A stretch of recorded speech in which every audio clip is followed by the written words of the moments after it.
यामध्ये एक उद्देश असा आहे की जे पण आपले शहरातली युवा पिढी आहे तर ते कुठं ना कुठं जातात, सगळ्या ठिकाणी जातात आणि तिथे कचरा करून येतात. तर आम्ही त्याच काही दुसऱ्या प्रकारे करतो की आम्ही फिरायला पण जातो आणि तिथं जाऊन आपलं प्लास्टिक क्लीन करतो.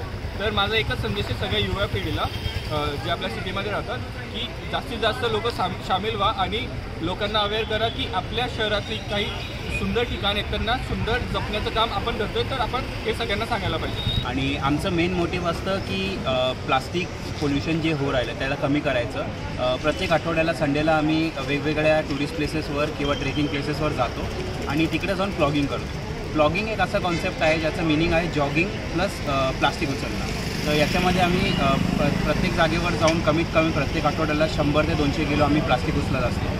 आज आमचं कॅनॉट प्लेसवर एक ड्राईव्ह होती जिथं आम्ही चॉक ऑफ शेम केलेलं आहे. चॉक ऑफ शेममध्ये आम्ही अवेअरनेस क्रिएट करण्याचा एक प्रयत्न केला आहे आणि वेगवेगळ्या ठिकाणावर कॅनॉट प्लेसवर ड्रॉइंग्स काढून लोकांमध्ये आणि तरुणांमध्ये आम्ही अवेअरनेस क्रिएट करतो आहे आणि त्याच्याने पुढे जे फायदा होईल ते आपल्या एन्व्हायरमेंटला सुद्धा.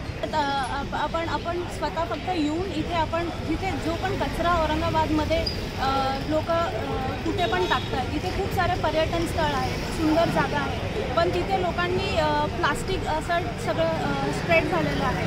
तर ते आम्ही कलेक्ट करतो आणि आमचा मेन मोटिव्ह आहे की आम्ही अवेअरनेस स्प्रेड करतो त्याच्यातून.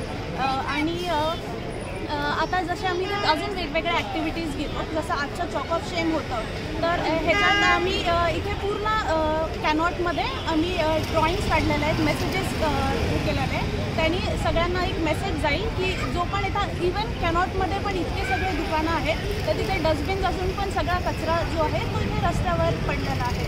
तर हे अवेअरनेस स्प्रेड करायचं आम्ही काम करतो.